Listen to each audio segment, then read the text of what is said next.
Hey, eighth grade. Happy Thursday. Welcome back to Pod. Hope everybody's doing good.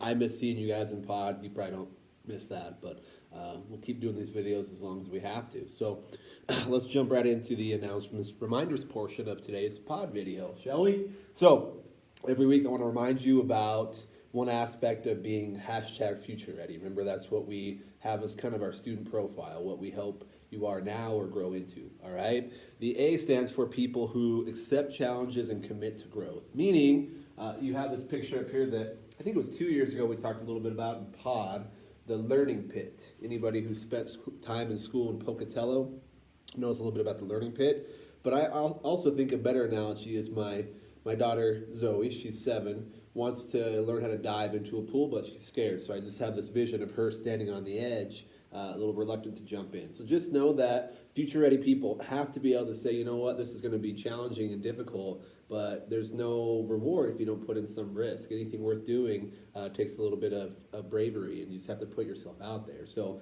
something is difficult. I don't know if I can do that advanced math class. This may be challenging. This book is slightly out of my reading level. Go for it, and even if you have some struggles, it'll be worth it, okay? Also commit to growth and knowing that we don't need to have fixed mindsets saying, and this is really hard for eighth graders, that if you feel like you're bad at something or an aspect of yourself is flawed in some way, that idea is probably fixed in your brain, unfortunately.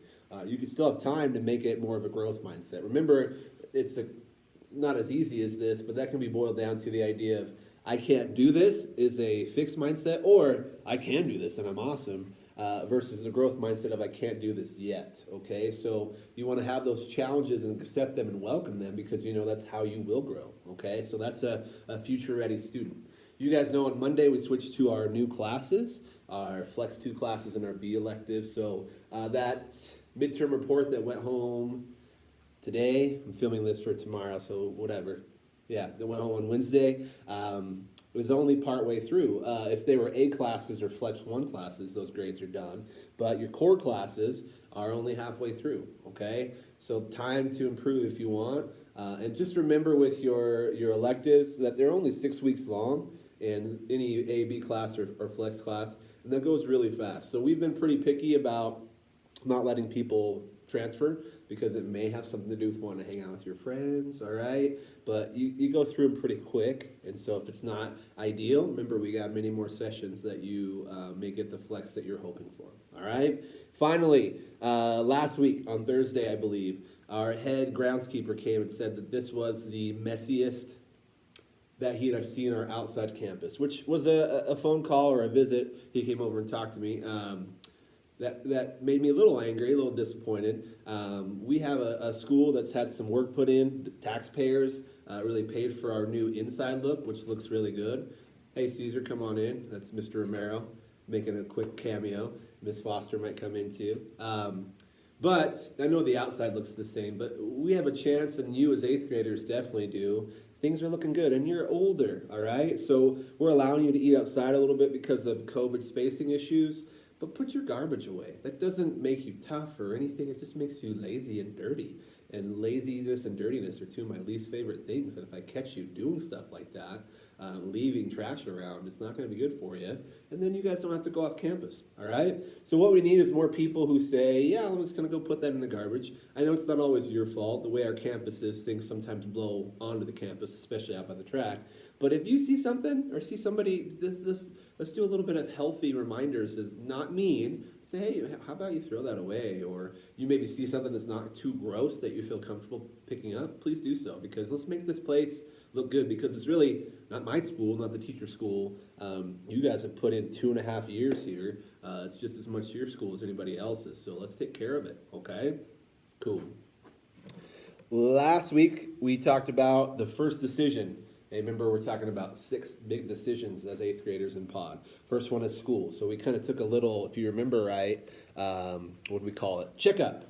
And I think I had you write it in your agenda. Hopefully you did. And we scored it and we showed kind of, and this is not in terms of how much you're learning really, but I would guess maybe in terms of your paradigms for school, your attitudes, and how you see things, and how your behaviors as they relate to school. So if they're on the slower end, Good news, the good part about being young is it's a little easier to make some changes, all right? So today's second lesson about school has to deal, honestly, with dropping out. And 4 years into pod, probably a little too late, but I've never had a lesson specifically for potential dropouts. In middle school, we talk a little bit about people who may be at risk for that. In high school, it becomes a little more real, and it does happen here in American Falls. But we want to talk to you, be real, man to people here, face to face, with technology about some of the realities about dropping out, okay? And remember, these ideas and concepts are really from Sean Covey's book about the 6 decisions with my own spin on them. So he talked about the marshmallow test that some psychologists did years ago. We've talked about it before, where put a marshmallow in front of a kid, a young kid, and say, if you can wait, I don't remember the time frame, 15 minutes, whatever, and don't eat that marshmallow, that if you wait that whole time, we'll give you a second marshmallow, or say 3 or 4, whatever. But you can't touch that one. So I think I've showed you some videos of kids going crazy, trying not to touch it, eating pieces of it, all that stuff, all right? And the original psychological experiment actually came back and tracked the kids, the ones that ate it quickly or waited for the eventual long-term reward. And those folks that waited for the long-term reward, guess what? They tended to do a little bit better in school and in life, all right? Because they were able to put away momentarily pleasing things that might be great right now in the hopes of something better down the road, all right? So there is a connection here with dropping out. So let's talk about, I think there's something that's going to pop up here. Ooh, right there, fancy animation. What's it say? What if you eat the marshmallow now? So I'm going to make an analogy with dropping out. People might think, what's the immediate benefit? When you're 16 or 17, there could be some small things that you might perceive as immediate benefits. If school's a stressful place for you, which it is for some people, we know and we try to help you guys, but it's not easy for everybody in terms of what happens in class. Maybe you could just say, I don't have to deal with that anymore. And there's people who have a job at 16, and they feel like, hey, I can make some money if I'm not in school all day. I can do whatever I want. There are some immediate marshmallows, okay? But they're pretty small and pretty minor. So in the school analogy, if you hold on a little bit for sure, then here's what we're going to learn. Delayed marshmallows. Okay, before you just got more marshmallows. In the school analogy, if you delay things a little bit, what are the extra marshmallows going to come to you if you stay in school, graduate? Okay, hopefully go on beyond that. Skills, okay? Not skills, the thing that we go do in January. But what we're talking about is cool skills, nunchuck skills. You guys probably haven't seen that movie. All these cool skills, but employable skills, all right? I've been doing or trying to do some do-it-yourself basement work this summer, and I'm terrible at it because I don't know that I have the most skills. I have some educator skills, but you're going to go out into life and you're going to try to look for jobs and people that you're like, oh, I don't know how to do anything really. Okay, I was impressed with the people who could come in and really do a good job with construction stuff. So as I'm trying to do things in my basement, terribly because I don't have the skills, people across the street are building these brand new houses and they're doing a really good job. So it makes me think like, why didn't I put in some more training or take some classes to gain those skills? And I still can, but it's certainly easier. So just broaden your skills repertoire and you would be better off. What else can you gain? Finances. At some point in tech, Mrs. Bollinger, if she hasn't already, will do, I think it's called a CIS unit. We've adapted a little bit. We'll talk about how your earning potential goes up if you graduate, if you get a 2-year degree, even a 1-year technical degree, but your earning potential goes up for sure. And your financial situation, the person who says, hey, I can work right now at McDonald's and making all this bank, flash forward from 16 to 26, life is going to be a little bit different for them. They're going to have more bills, more responsibilities. So you do have a little bit more earning potential, if you know what that means, with some more education. Certainly, the people that drop out of school, it's going to be a challenge. They can get jobs. It doesn't completely ruin their life, but it's going to put them behind for sure and put them in a more challenging situation. And I think of not just money, because that's not the end-all and be-all, but opportunities, okay? I think of people I know who've been able to travel, do all these things, and their life is open to them because they've taken care of school. Maybe they have a pretty good career and financial situation. And I think also of responsibility. 16-year-olds that live at home, So McDonald's money's pretty solid, right? That can get you what you want, whatever it's a new phone or who knows. But eventually you may want, and it's a long ways away for you guys, but I think of when I was single, I taught a few years and I got some money, but I didn't have a lot of responsibility. And I kind of just blew my money, bought a drum set, all those things. But then wife comes along and kids. And so you guys, that's a long ways away. But just think that the McDonald's salary, eventually you're going to have other people in your life, okay, that you need to help provide for. And that's males and females, okay? So in preparation of that someday, you need opportunities. And so the marshmallows, it's not like two. If you stay in school, it's like a whole bag. Or maybe it's like some frickin' yummy s'mores. And sorry for saying frickin'. Pretty tasty stuff. So just wait, okay? Even if you see that appeal, and a lot of you guys never will. Why would you ever drop out of school? Some of you guys, this is completely not something in your wheelhouse. But there's people listening right now that the thought has at least crossed their mind that at 16, I want to be done. And we're hoping that we can help you see that there's some nice marshmallows down the road, even as hard as it may be right now, okay? This is from the book, and this was a student that Sean had interviewed, and this is a saying that the girl's mom, the student's mom, had always told her when she was younger. This is about school, right? Pay now and play later, meaning that not every aspect of school is fun, we get that, but put in the work, and later on you can have the money, the things to go play and have fun, buy a four-wheeler, whatever, or you could just goof off now, or maybe even just drop out and say, I have more time, I could go water skiing, I could do all these things, but you'll pay later, trust me, because that part-time job that you have or that McDonald's stuff, it's probably not going to cut it when you're 30, okay? So just let's do some of the hard work now, and you still can have some fun, and it'll be beneficial down the road. This made me think of job versus career. And I think 3 years ago, we had an old pod about job versus career. I'm not going to summarize that for you here. I just grabbed this one slide. And it's my own jobs versus career. These are all the things I did part-time, high school, college, whatever it may be. Worked for the school district in my hometown, okay, running computer wire. I worked for, hey, Miss Foster, BLM Fighting Fire, spent a very little time at Jamba Juice in Pocatello, a little bit of time at Walmart in Pocatello, not my favorite. Did some HVAC work where you put in the heating and cooling and stuff. I was a custodian at the hospital. There's some funny stories about that, but we don't have time for them. I was a part-time referee in college, and then one of the last ones I had a summer job working building supply stuff, driving a forklift, which was fun, but I wasn't very good at. But the thing is, for those, honestly, I wasn't great at any of those. And I also noticed that I didn't put in a lot of effort because I didn't believe in the nature of the work. They were just jobs. They were just money making. They were just things to help me pay for college bills. Just something I did in the summer because sports weren't going on.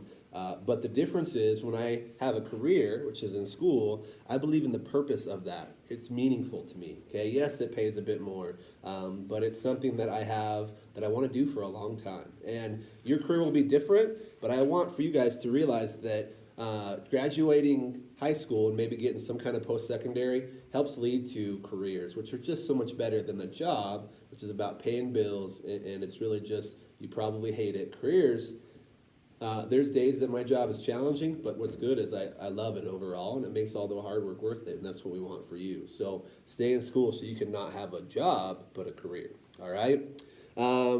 He talked about being real with you, Sean did in the book, that we make it sound like any kid who drops out is criminal, their life is over. It's not true. People make it. I mean, people go back and get a GED or even can be successful without a high school diploma, but you're really putting yourself behind the eight ball. It's going to be that much more challenging. And we watched a video with like people running. Remember that? And he said, hey, it takes 4 steps if you, have both your parents in your home or you have a private tutor, right? You are at the starting line. If you drop out of school, you move back like 50 steps. And if you're a hard worker, sure, you might make it someday, but the odds are going to be against you. So why make that risk? All right, stick it out. Should be fine. What else is on here? Why people might drop out. We're almost done. Sean talks about, when the idea crosses their mind, I wish I couldn't go to school. The people that tend to do it, they may look around and say, well, so-and-so dropped out and they're fine, whether it's a friend, a cousin, whoever it may be. So when you have people around you that dropped out and seem to be okay, it might be a little more tempting. Okay, it might even be a generational thing that sometimes, hey, so-and-so didn't finish school, my dad, my mom, hey, I could be all right without them. And if that's true for your parents, nothing against them. Okay, they've probably done all right without it, but I bet they would tell you that if they wanted to do it over, they might stay in and they might have more opportunities. And for some people, there are this weird generational cycle. And I remember some kids in Oregon who said, I don't have to do this because my dad didn't. And I never wanted to badmouth his dad, but his dad was this kind of cowboy guy that went from job to job, hardworking dude. But definitely a job, not a career, in and out, fired a lot, and said, you know what, it's okay sometimes to want more than your parents or want to do better. Doesn't mean you hate them, doesn't mean they're bad people. But if you're in that cycle, like my grandpa dropped out, all these people, my cousins, my friends, be proactive. Flex your proactive muscles and know that you don't have to do that. You can be somebody who sticks it out. Maybe you're the first one in your family to graduate high school, but how cool would it be if you're somebody the first one to graduate from any kind of college, even in a one-year technical thing? For my family, I was the first person to get a postgraduate, so a graduate degree, and I thought that's kind of fun. You could be the first if you want, and we talked about all the opportunities that will bring you. Finally, quote to end on. If there's somebody who school is challenging, and there's some parts at the end that I wanted to read to you because it about made me cry, but there may be some of you in high school that it's a chore to come every day. It's just a challenge. I don't want to do this anymore. Please stick it out. Please. Okay? Like I said, so many of you guys, this isn't going to be on your radar, but that would make me very sad if we hear, hey, so-and-so dropped out.